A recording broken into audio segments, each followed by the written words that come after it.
If you're in your 30s and you're confused about what you should do in terms of your career, this video is for you. Many of us follow outdated career advice. Some of us are following shiny new career advice. Today, I'm going to be talking about what you can do to follow the advice that makes sense for you. So the topic for today is outdated career advice is ruining your 30s. Now, the main quote is, you're not as young as you used to be, but you're sitting on more opportunity than you realize. Whether you want to hear this or not, we aren't as young as we used to be. We're getting in situations where, our bones are breaking and we're getting ruptures and, certain things are not working the way they need to. We've got all this responsibility. There's so much just being piled on top of us that it feels suffocating. But we need to be in a position where we can create opportunity for ourselves. That opportunity looks like freedom, flexibility, some level of joy and peace that we can actually experience in our lives. And the 30s may be the only time, the only opportunity that you get to do this. Let me say this straight, yeah. Many of us who grew up in our 30s and 40s were born in the 80s, 90s, or whatever it may be. Some people are like, that's old.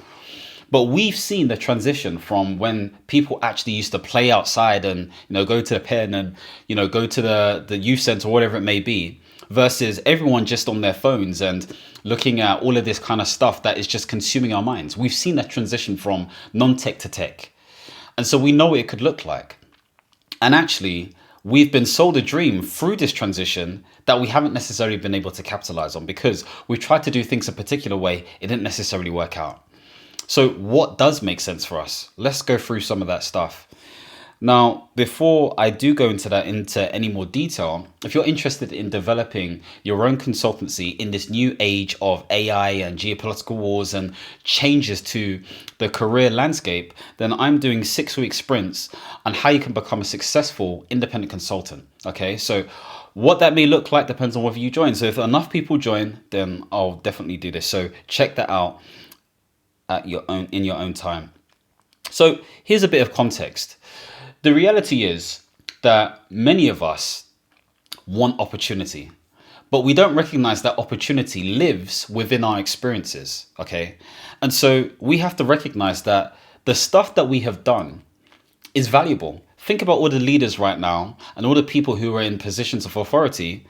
They are starting out in their 30s, their 40s, of course, in their 50s. So this is not a future thing. This is a now thing. We're in that position. So we have that position of influence. And so you need to be able to, number one, understand your life circumstances right now. On the screen, you can see outdated advice, new responsibilities.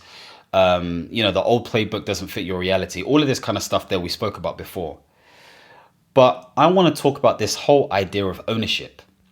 You can't wait for permission. That's the reality, right? You can't wait for permission. You need to be in a space where you go out and get it, whatever getting it looks like. And 9 times out of 10, that is being clear about what you can do. That's being clear about what is available out there. And that's being able to speak to people utilizing tools to help them, to provide some level of value. That's what it is broken down. So whether you do that as a consultant, as a business owner, working a 9 to 5, whatever it may be, it's the same model. You can't skip any shortcuts. And so you have to get to a space where you're starting to do this stuff. Now, I talk about this all the time, and let me change the screen. I talk about auditing your experience. You need to do this forensically, like really clearly and succinctly. What is it that you do extremely well, and what is it that you need work on? We don't necessarily need to focus on the things that you need to work on because you can either pay someone to do that, you can partner with someone to do that, or you could just not do it at all. Why are you giving yourself that headache? But forensically understand what are the problems that you've solved. How have you taken action against those things that align to a methodology that your target audience can recognize? And what benefits have you realized? What tangible things that you can measure have you achieved? You can think of these things, even if it's tiny. It doesn't have to be monetary or some sort of efficiency. It just needs to be something you count. Okay, so use your brain. Don't just type this into Claude or ChatGPT or Gemini and just can you think about it first. Use your brain. You were in a time where you developed your brain differently. So this is what you need to do. That's the first thing you need to do. You also need to be able to, what's the word? You need to be able to not only do this work, but articulate it in a way that it makes sense for people to understand. Because if you can't do that, then it's going to be very difficult for you to move forward. So that's the first thing I wanted to highlight. The second thing is you can't skip any processes. You can't skip any steps. What do I mean by this? You need to understand what steps you need to take in order to achieve success. So let's say, for example, you are applying for jobs. What does applying for jobs look like? The simple way is you're going on something like Reed, Indeed, CV Library. You're looking for jobs and you're applying. That's what everyone would do. And that's perfectly fine. The person who's going the extra mile is talking to their network. Whether they believe they got a network or not, they're going to make sure that they're utilizing their network to the best of their ability. They're going to reach out to recruiters, especially if they've applied for roles, and basically introduce themselves to those individuals. They're going to make sure that their branding is on point, from haircut to LinkedIn profile to website to the way they speak. Everything's just going to be on point. Now, does it guarantee that that person gets that role? No, of course it doesn't. But it increases the likelihood because we're living in a world full of brand. We're in a space right now where we're talking about the AIs and, oh my gosh, this and that X, Y, and Z. But brand is what's going to stand out. Your ability to connect and relate to people is what's going to stand out. More so than anything else. More so in a world that's not trusting. Whether it's because we see fake news or disinformation or misinformation. Whether it's because AI has generated the latest video and or pictures and images that make us believe certain things. Whether it's social media that is curating and or, you could argue, manipulating certain stuff in our minds. Brand, how we connect with people from an integral and honest standpoint, is what allows people to really connect with us. So the human connection is going to become even more important. If you don't like speaking to people, you're going to have to like speaking to people. It doesn't have to be masses of people. You don't have to be a public speaker, but you need to sit down, follow the people that you need to connect with and speak to them. You know, there's this saying that the money's in the list. It's 100% correct. Everything starts with having a list. Even before then, yes, you need to know why you have that list, but running through that list, connecting with those people, speaking to them is extremely important. So that's what I wanted to highlight as something you can't skip. So here, I've got a combination of different things, such as start with your warm circle first, then referrals, then cold outreach. Track every move, don't wing it. So have some sort of what I call visibility tracker. Okay, this is something that I do. Have a visibility tracker where you have your connections, you have their roles, you have, you know, the different meetings and conversations you've had, almost like a CRM. You could use the CRM if you've got one already. You can even build one if you want to. You have this stuff to just be tight. And you have a rotation. Now, some people may feel like this is inauthentic by nature. What? Because you have a list. No one's saying don't have an authentic, you know, connection or communication with these individuals. And if you guys understand that it's low-key superficial, then keep it 100. It's that simple. Tell them exactly why you're connecting with them. Some people are going to require much more conversation. Other people are not going to require conversation. The point being made is that you have to conversate with them. This doesn't matter whether you're doing entrepreneurship, consultancy, contracting, or looking for a new job. It's about speaking to people. People make the difference whether we like it or not. And so the right process beats random hustle. Be clear about what that process looks like. Like I said from the beginning, be clear about why you want to do what you want to do. Be clear about if there's a market for it, if there's demand for it. So this is looking at the marketplace, whether it's a job search, whether it's some sort of like, you know, group of people that you can speak to, etc., etc. Speak to those individuals, but speak to individuals based on a list that you have already and target that list. And then ask for referrals through those individuals. Is there anyone within your network who you believe will be of benefit to me? Fantastic line that you can use. And so these are all different ways in which you can get ahead. It's about making sure that your closed mouth openly eventually opens and gets fed. So really important for you to bear this in mind. The next thing is to highlight that you can't necessarily rely on tools. Okay. The reality is we've become super lazy. ChatGPT, find me a list of blah, blah, blah. And then we see the list. It doesn't quite work, but we go with it anyway. Claude, can you create me a post of X, Y, and like, we're relying on AI to do so much for us. And it's not a bad thing if done properly, but we don't want to be illiterates. We don't want to be stupid. We don't want to be dumb because we're not actually using our brain. So we have to use these tools in such a way, or we should use these tools in such a way that is enhancing us. They should be leveraged. They should be filling in the gaps when it comes to process as opposed to real thinking. Now, of course, there will be some agents that kind of like help with the decision making process, but that should be aligned to some sort of IP and or thinking that you've already done. But the human can never really truly be replaced. And so if you completely rely on the AI, completely, at least in this stage, because I believe they still need to get better, even though they're doing amazing things, you're going to fail. Because there is going to be a high price and commodity on the human experience, whether that is entertainment, whether that is experiencing something new, whether that is forging real, relationships, whether this is community. You have to remember those times for those of you in your 30s and 40s. You have to remember what you can do in terms of your skill set. And you have to just go for it. Stop being scared. I'm saying this to myself. Stop being scared to take action. You have to believe more. It's not about knowledge. You've got enough knowledge and you can get the knowledge at your fingertips when it comes to these AI tools if need be. This is more about belief, guys. Belief. So I want you to really take this to heart. So again, another thing that I wanted to highlight here is that the winners are the individuals who can architect and organize and project manage information. It's that simple.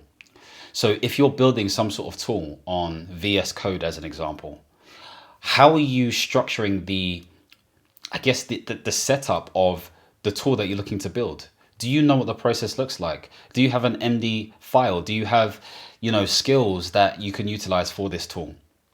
I'm saying this all to say that if you are going to use AI, use your brain. Be the supreme architect. Whether you have a system prompt, a high level prompt, a skills prompt, whatever it may be, use it wisely. So again, another thing to bear in mind. Now, into the next bit, it's really important to understand that it's hard to do any of this stuff if your finances aren't in order. I remember there was a situation back in 2018 where my money was not right. It was not right. I took out credit cards and loans because I was trying to pay my way into success. And I didn't feel myself. I didn't feel myself at all. I felt alien. I say I didn't feel like a man, but of course, women can feel the same way as well, of course. And I say this to say because I just didn't feel myself. So I knew that I needed to get over that hurdle, but that hurdle felt so big at the time that I was just stopped in my tracks. And so what I did was I eventually spoke to my mother about the situation. I spoke to my friends about the situation. I went to the bank, consolidated the loan, had a low interest rate. It was a bit of a relief. I decided I wasn't going to go anywhere for 18 months. I humbled myself and I paid an additional £500 on top of the money that I was paying already, which was a crazy amount, to pay this off quickly. Otherwise, it would have been done, I think, in 2024. 6 years. For what? Nah, I said this needs to be done in under 2. So I hammered home and I made sure I paid it off. Now, in the grand scheme of things, I was in my late 20s and there were people who were like, oh, that's not bad, this and that, X, Y, and Z. But the truth is, I didn't care. This was my life. I knew I had potential to do some great things from an early age. But that was stalled because of my debt. And I'm saying to you, whether you're late 20s, 30s, even 40s, and you're in some crazy debt, humble yourself. Humble yourself. I'm telling you. And get that thing cleared. Find a way to grind, get it cleared.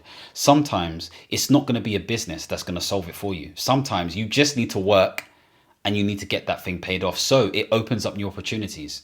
What happened to me afterwards?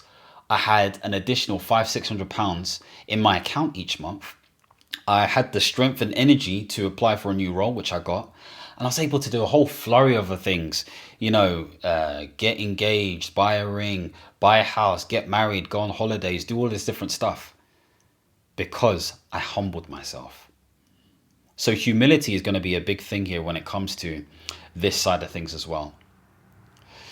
So when you understand that real ownership really means not owing anything to anyone, or at least having minimal sort of like debts to other people, because obviously many of us have mortgages, including myself, then you understand what power and freedom you can actually cultivate.